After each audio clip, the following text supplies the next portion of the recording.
नमस्कार, मैं राहुल कोटियाल। हफ्ते भर की छुई बात समेटे हम एक बार फिर से हाजिर हैं अपने साप्ताहिक कार्यक्रम के साथ, जिसका नाम है एक्स्ट्रा कवर।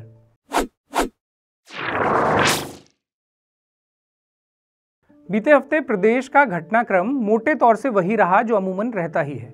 एक तरफ सड़कों पर प्रदर्शन होते रहे और दूसरी तरफ सरकारी आयोजनों में ये चर्चाएं भी होती रही कि उत्तराखंड में सब कमाल हो रहा है और सड़कों पर प्रदर्शन करने वाले तो असल में नक्सली या जिहादी हैं। वैसे इस बीच सड़कों पर बैठने को मजबूर हुए लोगों में मुख्यतः वो उपनल कर्मचारी थे जो अपने नियमितीकरण की मांग को लेकर प्रदर्शन कर रहे हैं, और उनके अलावा देहरादून के अधिवक्ता भी पूरे हफ्ते सड़कों पर बैठकर प्रदर्शन करते नजर आए। इन दोनों ही मामलों में बारामासा ने ग्राउंड से भी रिपोर्ट की हैं, जिन्हें आप हमारे चैनल पर देख सकते हैं।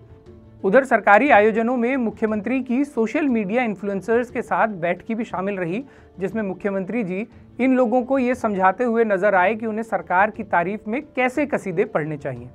लाजमी है वैसे ही जैसे वे लोग पढ़ते हैं जिन्हें उत्तराखंड सरकार हर साल करोड़ों रुपए देती है, ताकि मौका आने पर वो मुख्यमंत्री से पूछ सकें कि क्या आप धराली में वाकई जहाज से फाल मारने वाले थे। बहरहाल इन मुद्दों से इतर आज के एक्स्ट्रा कवर में विस्तार से बात करेंगे प्रदेश के उस मुद्दे पर जो लगातार विकराल होता जा रहा है, लेकिन फिर भी सरकार की प्राथमिकता में शामिल नहीं है। ये मुद्दा है पहाड़ में बढ़ते जंगली जानवरों के आतंक का। पौड़ी से लेकर अल्मोड़ा तक जंगली जानवर लगातार लोगों को और उनके मवेशियों को निशाना बना रहे हैं, लेकिन इस समस्या से निपटने के लिए हमारी सरकारों के पास कोई ठोस रणनीति न पहले थी और न आज है। बीते दिनों पौड़ी में रहने वाले एक युवा ने हमें मेल करते हुए लिखा, मेरा नाम हिमांशु कुमार है और मैं पौड़ी जिले के पासोल गांव का रहने वाला हूं। कुछ दिन पहले ही मुझे पता चला कि मेरी जिठिया यानी जेठी घास लेने गई थी। जब वो वापस आ रही थी तो भालू ने उन पर हमला कर दिया। उनके पैर पर बहुत गहरे घाव आए हैं। बड़ी मुश्किल से वो वहाँ से बच के भागी। अब उन्हें चलने में भी दिक्कत हो रही है। ये बात पौड़ी जिले के रिंगथल गाँव की है, जो सलदा महादेव से नज़दीक है। मेरे गांव में बाघ का भी डर बना हुआ है। बाघ गांव के लगभग सारे कुत्तों को मार चुका है और लोगों को दिन में भी बाहर निकलते हुए डर बना रहता है। ये स्थिति अकेले हिमांशु के गांव की नहीं है, बल्कि पहाड़ के हजारों गांवों की बिल्कुल यही स्थिति बन चुकी है। गुलदार और भालू के हमले इतने बढ़ चुके हैं कि कहीं गुलदार किसी महिला की गोद से उसके बच्चे को झटक कर खींच ले जाता है, तो कहीं भालू किसी घसियारी का चेहरा नोच डालता है।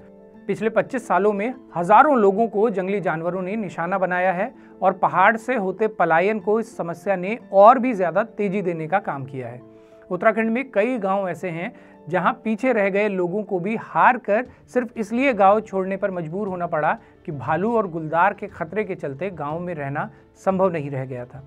आज से कई साल पहले हमारे अपने जनकवि गिरदा ने कबीर की उलटबांसी शैली में लिखते हुए कहा था कि बंगले में जंगला लग जाए और जंगल में बंगला लग जाए, बनबिल ऐसा लागू होगा मरे भले बनबासी, पानी बिच मीन पियासी, खेतों में भूख उदासी।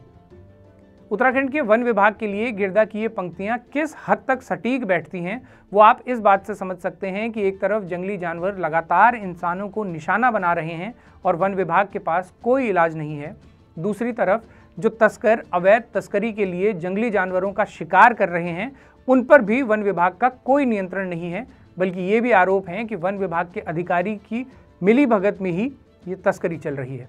उलटबांसी ये भी देखिए कि एक तरफ तो वन विभाग घसियारियों से घास तक छीन लेता है, जबकि दूसरी तरफ आरक्षित वन क्षेत्रों में रातों रात हजारों पेड़ काट दिए जाते हैं और पहाड़ के पहाड़ काटकर सड़कें बना दी जाती हैं, क्योंकि किसी बड़े नेता या उसके रिश्तेदार का रिजॉर्ट वहाँ बनना होता है।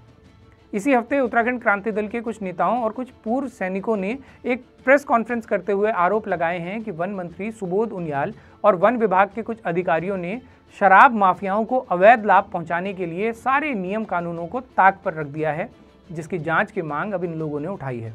इन लोगों ने आरोप लगाया है कि साल 2021 में मंत्री सुबोध उनियाल और वन विभाग के कुछ अधिकारियों ने शराब कारोबारी अरविंद राणावत को अवैध लाभ पहुंचाया है। अरविंद राणावत वही व्यक्ति हैं जिनकी मुनि की रेती में शराब की दुकान भी है और जिसका काफी समय से स्थानीय लोग विरोध कर रहे हैं।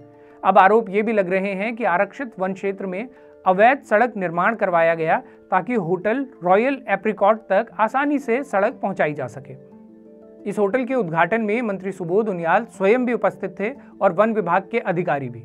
एक तरफ तो कई कई गांव आज भी सड़क से नहीं जुड़ पाए हैं और सरकार वन क्षेत्र का हवाला देते हुए ऐसे सड़क निर्माण को सालों साल रोके रखती है, जबकि दूसरी तरफ किसी एक रिजॉर्ट तक सड़क पहुंचाने के लिए सारे नियम कानून कायदे ताक पर रख दिए जाते हैं।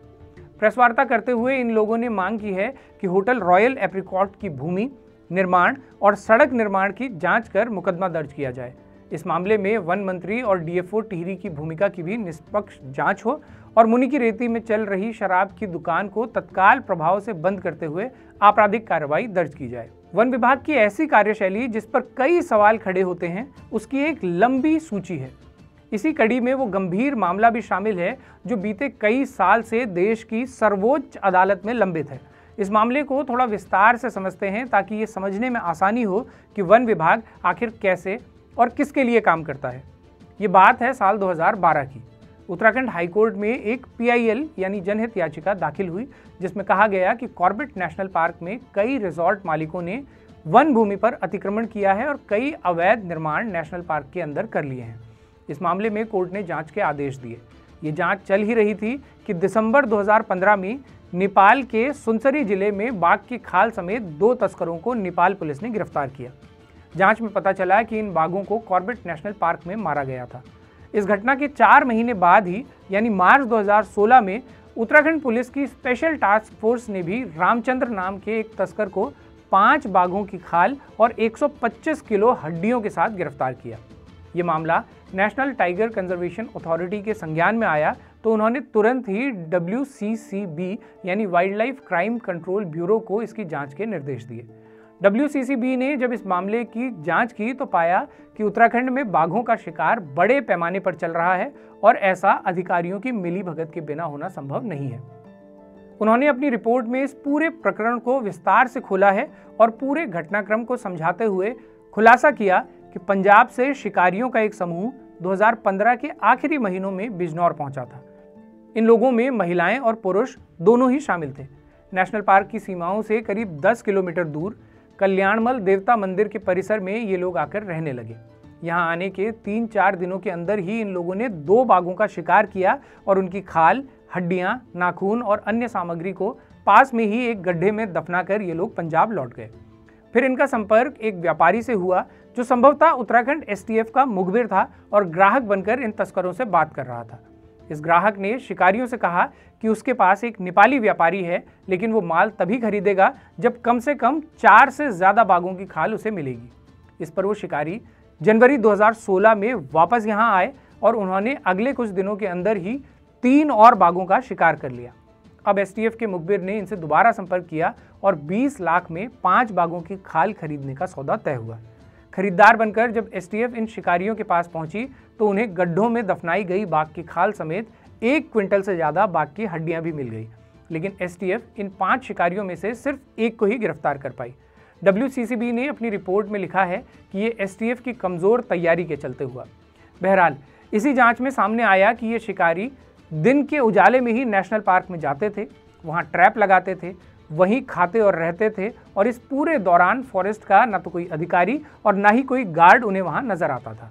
साल 2015 के अक्टूबर से ही गुज्जरों को नेशनल पार्क से बाहर कर दिया गया था। उन्हीं की खाली झोपड़ियों को ये तस्कर अपने ठिकानों के तौर पर इस्तेमाल करते थे। इस जांच में WCCB ने पाया कि नेशनल पार्क की लेंसडाउन और कालागढ़ रेंज में कई किलोमीटर का ऐसा क्षेत्र है जहां बाघ की सक्रियता होने के बावजूद भी न तो कोई चौकी बनाई गई है, न कोई वॉच टावर है और न ही वहां वन विभाग की गश्त होती है। यानी ये क्षेत्र पूरी तरह से खुले हैं जहां शिकारी आराम से घुस भी सकते हैं और शिकार करने के बाद वहीं जानवरों की खाल निकाल भी सकते हैं, बल्कि निकालते हैं, इन खालों को वहीं सुखाते हैं और फिर आराम से बिना किसी की पकड़ में आए वहां से निकल भी जाते हैं। WCCB ने अपनी रिपोर्ट में ये भी लिखा कि अगर वन विभाग थोड़ा भी सक्रिय होता तो ये शिकार आराम से रोके जा सकते थे। ये मामला इसी जांच पर खत्म नहीं हुआ, बल्कि इसके बाद तो और भी गहरा होता चला गया। टाइगर, जो कि देश का राष्ट्रीय पशु है, वाइल्ड लाइफ प्रोटेक्शन एक्ट के शेड्यूल 1 में आता है और जिसे international union for conservation of nature ने एंडेंजर्ड मानते हुए रेड लिस्ट में शामिल किया है, उसका शिकार देश के सबसे पुराने नेशनल पार्क में इतने बड़े पैमाने पर हो रहा है, इस बात ने सभी को चौंका दिया था। इसके चलते साल 2017 में उत्तराखंड हाईकोर्ट में एक PIL और दाखिल हुई, जिसमें कॉर्बेट में चल रही तस्करी की उच्च स्तरीय जांच की मांग की गई। कोर्ट ने इसका संज्ञान लेते हुए उत्तराखंड सरकार के साथ ही केंद्र सरकार को भी नोटिस भेजे और जांच करने को कहा।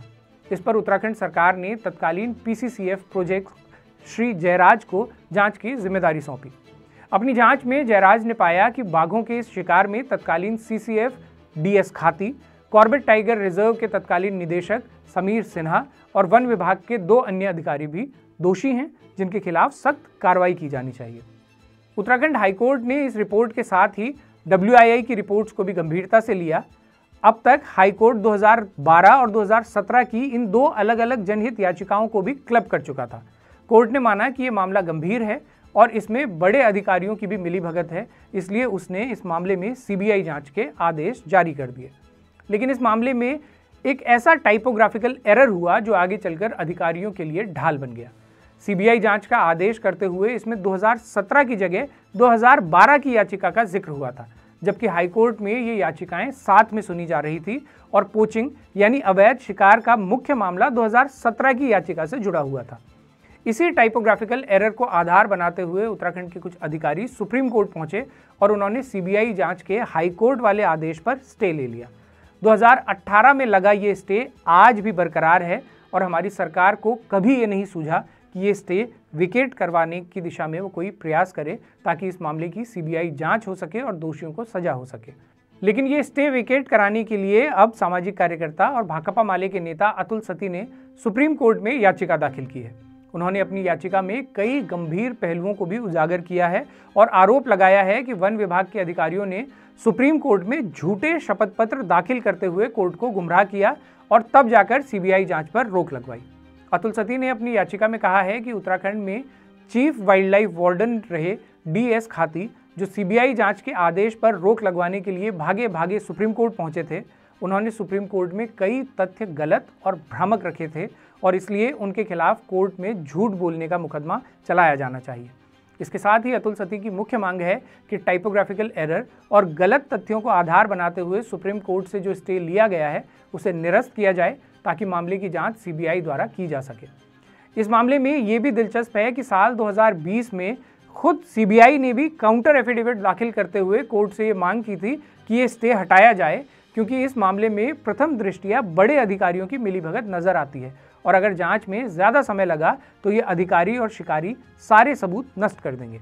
लेकिन हमारी सरकार ने इसके बाद भी ऐसी कोई पहल नहीं की कि CBI अपनी जांच शुरू कर सके और न सुप्रीम कोर्ट में ही सरकार ने इस मामले की जल्द सुनवाई करवाने की दिशा में कोई हस्तक्षेप किया।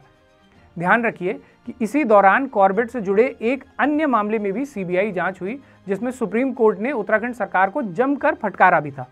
वित्तीय गड़बड़ियों और कॉर्बेट में नियम कानूनों के उल्लंघन वाले इस मामले में CBI ने चार्जशीट दाखिल करते हुए कॉर्बेट के निदेशक रहे राहुल को भी आरोपी बनाया था। लेकिन हमारी धामी सरकार ने उन्हीं राहुल को इतना सब होने के बाद भी राजाजी टाइगर रिजर्व का निदेशक बना दिया था। इस पर भी फिर सुप्रीम कोर्ट ने धामी सरकार को खूब झपोड़ा और तब जाकर मजबूरी में धामी सरकार को ही अपना फैसला वापस लेना पड़ा था। अब इस मामले में भी वही हो रहा है। जिन समीर सिन्हा पर कार्रवाई करने की संस्तुति जयराज रिपोर्ट में की गई थी, उन्हीं समीर सिन्हा को सरकार ने वन विभाग का मुखिया बना दिया है। इस पूरे मामले से आप अंदाज़ा लगाइए कि जांच एजेंसी अगर निष्पक्ष जांच करते हुए अधिकारियों के खिलाफ कार्रवाई करती भी हैं, तो भी सरकार कैसे उनके बचाव में और उनके संरक्षण के लिए मुंड कपाल एक कर देती है। और इस प्रकरण से आप ये भी अंदाज़ा लगाइए कि वन विभाग आखिर है किसके लिए और काम किसके लिए कर रहा है। ये विभाग न तो जंगली जानवरों से ग्रामीणों को बचाने में कामयाब हो रहा है और न ही अवैध तस्करी करने वालों से बाघ जैसे संरक्षित जानवरों की ही रक्षा कर रहा है। एक तरफ तस्कर आराम से शिकार कर रहे हैं, बड़े बड़े धन्ना सेठ संरक्षित क्षेत्रों में होटल और रिजॉर्ट बना रहे हैं, वहां पहुंचने के लिए सड़कें कटवा रहे हैं, पेड़ काटे जा रहे हैं, इससे वाइल्ड लाइफ भी डिस्टर्ब हो रही है। लेकिन वन विभाग मूक है, बल्कि कई बार तो इसमें सहभागी बना हुआ नजर आता है। जबकि इसकी कीमत कौन चुका रहा है? पहाड़ का वो रहवासी जिससे कभी घास छीन लेने के लिए वन विभाग मुस्तैद है। उसके गांव तक सड़क न पहुंच सके, इसलिए वन विभाग अपनी सारी चिंताओं के साथ खड़ा नजर आता है और किसी तरह वो पहाड़ का कठिन जीवन जीने का साहस अगर कर भी ले तो कभी गुलदार और कभी भालू उसे नोच खा रहे हैं। ये समस्या सिर्फ आज पैदा नहीं हुई है, दशकों से यही रीत चल रही है कि एक तरफ जानवरों का शिकार करके करोड़ों की तस्करी हो रही है, जिसमें अधिकारियों की मिली भगत के सीधे सीधे आरोप हैं, और दूसरी तरफ आम इंसान खुद जानवरों का निशाना बन रहा है। बल्कि जानवरों के आदमखोर हो जाने में भी कई बार तस्करों का ही हाथ होता है। कुछ समय पहले जब एक आदमखोर गुलदार को मारा गया था तो शिकारी ने बताया था कि उस गुलदार पर पहले से ही किसी हमले के निशान थे, जिसके बाद वो इंसान जैसे आसान शिकार खोजने को मजबूर हुआ था। उत्तराखंड अपना एक तरफ तो रजत जयंती वर्ष मना रहा है, लेकिन आज तक हमारे पास ऐसी ठोस नीतियां नहीं हैं जो ह्यूमन वाइल्ड लाइफ कॉन्फ्लिक्ट को साधने की दिशा में प्रभावी हों। बीते कुछ दिनों में गुलदार और भालू के हमले लगातार तेज हुए हैं, तो इस मुद्दे पर इतनी चर्चा हो भी रही है, वरना ये मामले सालों साल विमर्श का हिस्सा तक नहीं बन पाते। साल 2022 में अधिवक्ता अनु पंत ने इससे जुड़ी एक जनहित याचिका उत्तराखंड हाईकोर्ट में दाखिल की थी, जो आज भी लंबित है। फील गुड और धात जैसी संस्थाएं भी कई साल से सरकार से मांग कर रही हैं कि इस दिशा में ठोस कदम उठाए जाएं, लेकिन उनकी मांगें भी ठंडे बस्ते में कुचल दी जाती हैं। उन्होंने सरकार को कई बार ज्ञापन सौंपे हैं, जिसमें प्रमुख मांग है कि जंगली जानवरों के हमले से किसी व्यक्ति की मौत होने पर 25 लाख रुपए का मुआवजा और अभिभावक की मौत होने पर परिवार को वैकल्पिक रोजगार दिया जाए। घायल व्यक्ति और पशु हानि की दिशा में पूरे इलाज और क्षतिपूर्ति मुआवजा दिया जाए। वन विभाग को उनके अधिकृत क्षेत्र में पर्याप्त पिंजड़े उपलब्ध करवाए जाएं और गुलदारों की बढ़ती हुई संख्या को देखते हुए उन्हें अन्य राज्यों में भेजने की योजना बनाई जाए। गाँव के आसपास खेतों को आबाद किया जाए, घास हटवाई जाए, प्राथमिकता के आधार पर संवेदनशील गाँव में बाड़ लगाई जाए, स्कूल के रास्तों की झाड़ियाँ साफ करवाई जाएं, बाघ और गुलदारों की गिनती करवाई जाए और कॉलर आईडी लगवाई जाएं, ड्रोन से निगरानी बढ़ाई जाए और एआई आधारित अलार्मिंग सिस्टम बनाया जाए। ऐसे कई सुझाव ये संस्था बीते कई साल से दे रही है, लेकिन राज्य के बजट को कई गुना बढ़वाने का दावा करने वाली ये सरकारें इनमें से कुछ भी लागू करवाने से पहले बजट की कमी और संसाधनों के अभाव के गीत गाने लगती है। वो 1 लाख करोड़ और 2 लाख करोड़ का बजट आखिर किस काम का है, अगर वो पहाड़ पर रहने वाले लोगों के राइट टू लिव जैसे मौलिक अधिकार को भी सुरक्षित करने में कामयाब नहीं है। पहाड़ के लोग हर रोज़ इन जानवरों के हमलों में मारे जा रहे हैं और अभी न जाने कितनी मौत और लगेंगी। हमारी सरकार और वन विभाग को ये एहसास दिलाने में कि ये समस्या से निपटना उनकी पहली प्राथमिकता होनी चाहिए। तो ये था इस हफ्ते का एक्स्ट्रा कवर। ये कार्यक्रम अगर आपको पसंद आया हो तो चैनल की पेड मेंबरशिप ज़रूर लीजिएगा या सुपर थैंक्स का बटन दबाकर हमें सहयोग कीजिएगा। आपके समर्थन से मीडिया की जो आवाज़ें खड़ी होती हैं वो किसी सरकार या राजनीतिक दल के लिए नहीं बल्कि आपके पक्ष में मजबूत होती हैं। हमारे चैनल की यूट्यूब पर न्यूनतम सदस्यता 100 रुपये प्रति माह से भी कम है। आप ज्वाइन का बटन दबाकर अपनी इच्छा अनुसार कोई भी प्लान चुन सकते हैं और हमें मजबूती दे सकते हैं। बाकी अपने सुझाव, प्रतिक्रिया या एक्स्ट्रा कवर से निकलती कोई खबर अगर आप हम तक पहुंचाना चाहते हैं तो इस मेल आईडी पर लिख भेजिए। अगले हफ्ते फिर से होगी मुलाकात। तब तक के लिए सिमन या प्रहलाद, नमस्कार।